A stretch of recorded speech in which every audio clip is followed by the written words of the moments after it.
God they do farm work. It better pass person wey enter road. Don't accept to travel to Europe through the Sahara Desert. You may be walking into slavery. Don't be a slave. This is a public service announcement.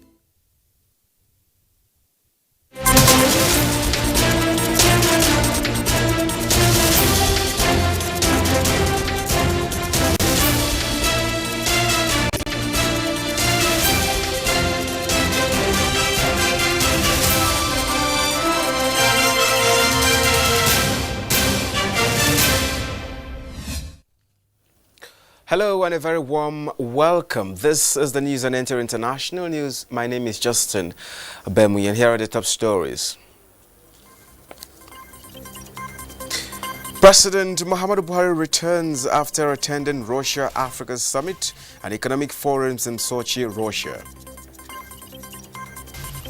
Onslaught against smuggling gains ground. Niger Kogi Command of Nigerian Customs intercepts petroleum truck laden with foreign rice. Former chairman of Pension Reforms Tax Team, Abdurrashid Maina, to be remanded in correctional custody. A National Human Rights Commission sets a yardstick that will improve human rights in Nigeria.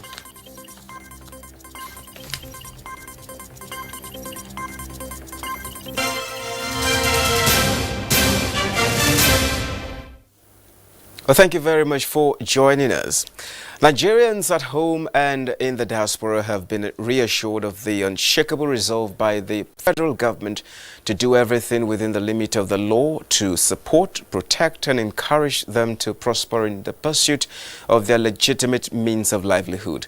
President Muhammadu Buhari stated these at a meeting with leaders of the Nigerian community in the Russian Federation on the sidelines of the Russia-Africa Summit in Sochi. State House correspondent Adam Sambo has the details. Peace and unity. They came from far and wide to catch a glimpse of the Nigerian leader, get updated on the situation at home and show appreciation for his genuine efforts at dismantling obstacles to national development and indeed taking the country to the next level. On behalf of the Nigerian community, we appreciate your effort even to build this relationship by coming to Russia because of the concern you have for our nation. We know the importance of friendship to Russians. When you are a friend to Russia, they can die for you. What you are doing in Nigeria, it is doable. Other countries have passed through it. And we would like to thank Mr. President for breaking a record, because it's his government that have ever paid Nigerian students their stipend complete whole year. So we really want to appreciate you. Flanked by the governors of Gombe and Zamfara states, the Minister of Mines and Steel Development, as well as the Nigerian ambassador to Russia, President Buhari, takes pride in the notable achievements by the diaspora community in various fields of endeavors. The government, he said, truly appreciates their huge potentials in accelerating development, saying, however, that this can only be achieved if they put Nigeria first in everything they do. You are the face of our country, and the world will judge our nation based on your conduct and character.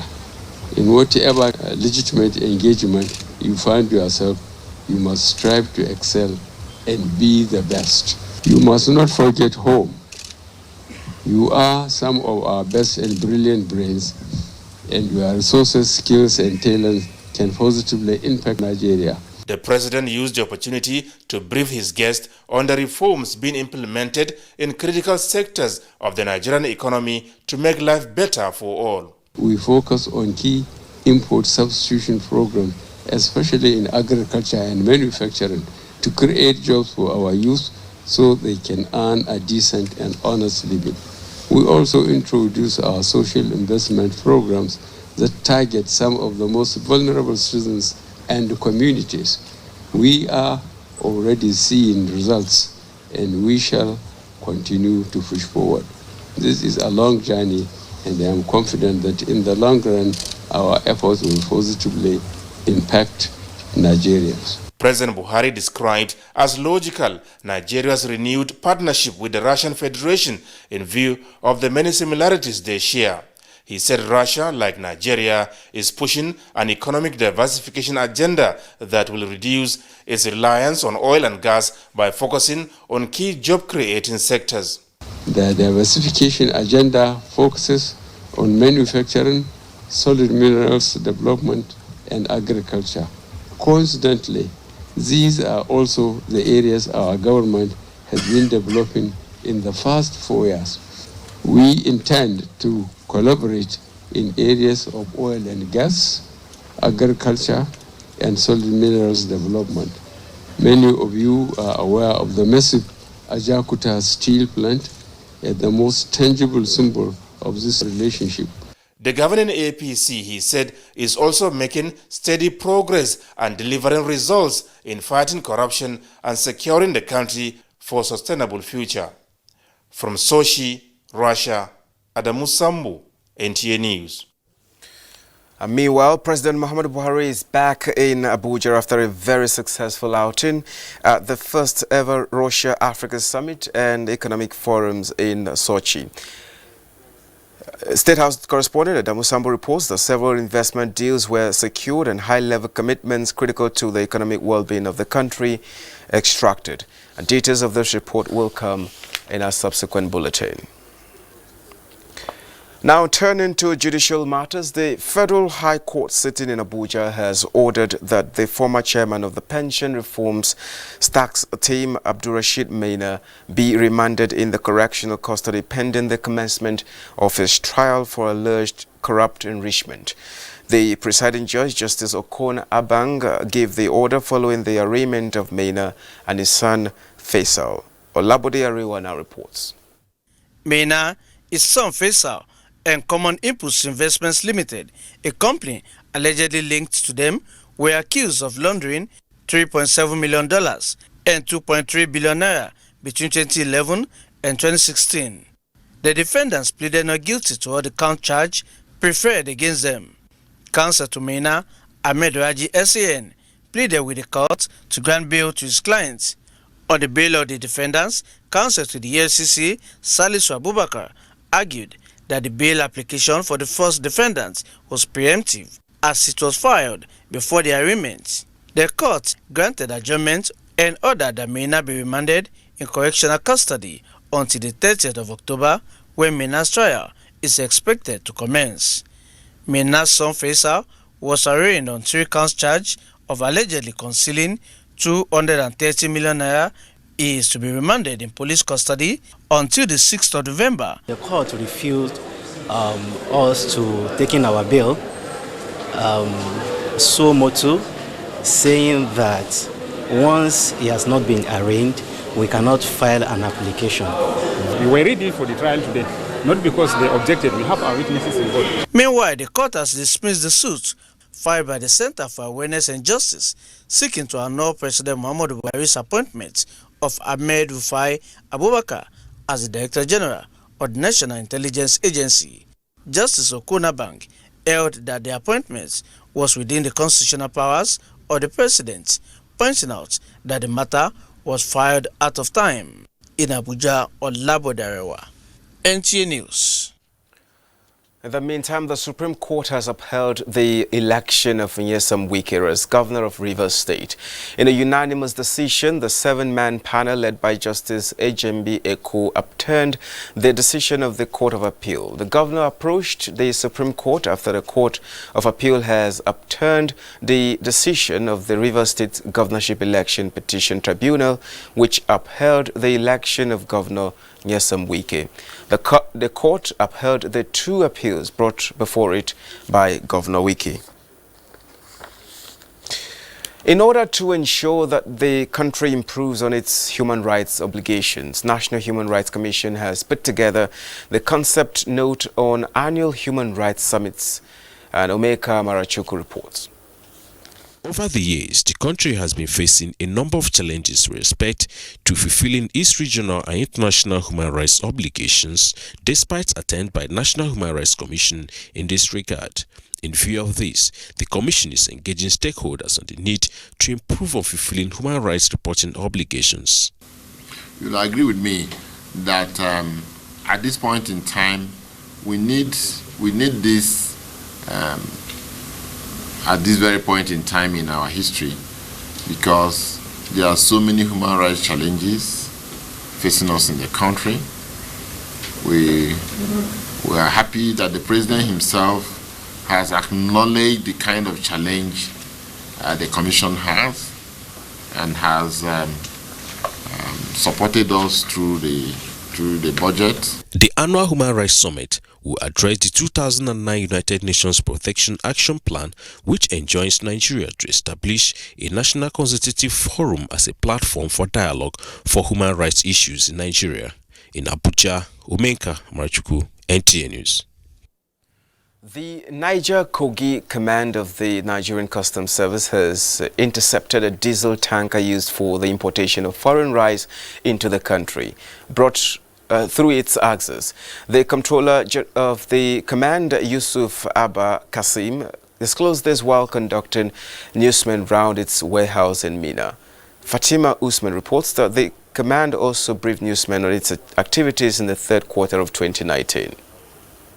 The DAF diesel tanker conveying foreign rice was apprehended at Diko Junction after coming into the country. On our own, we'll boost intelligence gathering so that we can catch them.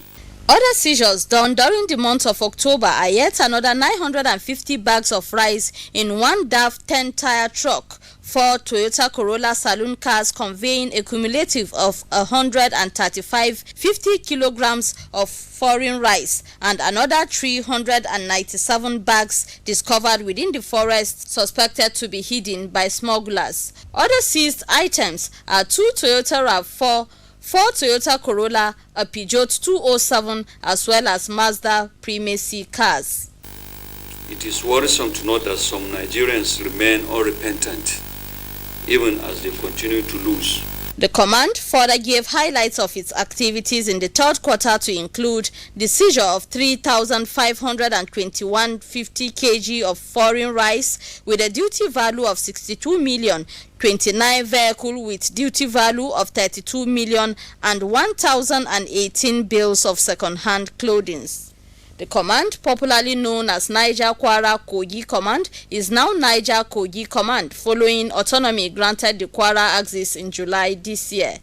In Mina, Fatima Usman, NTA News.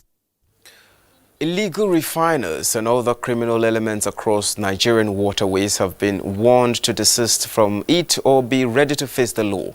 Commander NNS Jubilee Commodore Monday Onuhire gave the warning in Ibeno local government area, Akwa Ibom State, while handing over 257 drums of suspected illegally refined AGO to Nigerian Security and Civil Defense Corps.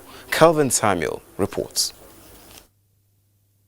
The Nigerian Navy ship Burutu Y on a patrol at sea arrested a wooden boat with products suspected to be illegally refined automotive gas oil, AGO, but the boat was said to have capsized in the process as a result of heavy wave. This caused the product to drift towards a Thai community in Ibuno local government area of Akwa Ibom State, where it was secured until the arrival of the team of Nigerian Security and Civil Defense Corps. Presenting the 257 drums to the main of the Nigerian Security and Civil Defense Corps, the Executive Officer NNS Jubilee, Navy Captain Adedotun Ayo, says the arrest was in line with the Chief of Naval Staff's directive in ensuring safe and secured waterways that will enhance the economic growth of the country. The activities of these illegal refiners is of great damage to the environment and cease from operating illegal refineries. The Navy will continue to do everything within the resources made available to arrest anything that is involved. I promise them that the Corps will do thorough investigation concerning this. The village head of Atai community, Obon Koresien, while commending the effort of the Nigerian Navy, appealed for adequate security system and other social amenities that will enhance socio-economic activities in the area. Kevin Samuel, NTA News. You're watching the news on Enter International, reaching you from Abuja. We take a break now and be back shortly. Maybe say now 2 or 4 days when my girls won't come visit and I need to come go expire. Oh, my guys, they can't follow me watch this match. I must not fold the hand.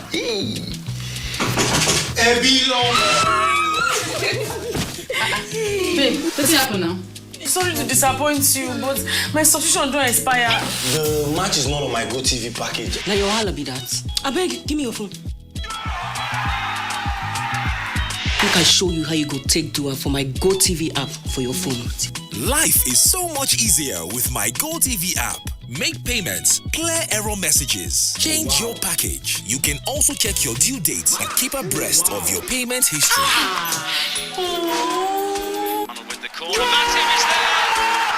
The new My GoTV app is everything you need in one place. So what are you waiting for?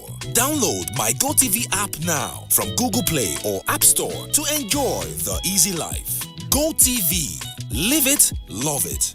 NTAI has gone mobile. Catch your favorite programs anywhere in the world by going to Play Store on Android and App Store on iOS. Search for Vision TV UK, download and install. Then you're good to go.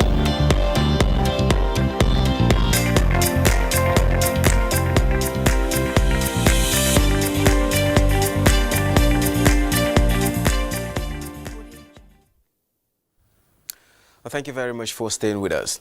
The Nigerian Army has deployed troops to 34 states of the Federation for different internal security operations. The Chief of Army Staff, Lieutenant General Tukur Buratai, announced this in a message at the graduation of the Indigenous Language Proficiency Course 6. Defense correspondent Ismail Musa reports.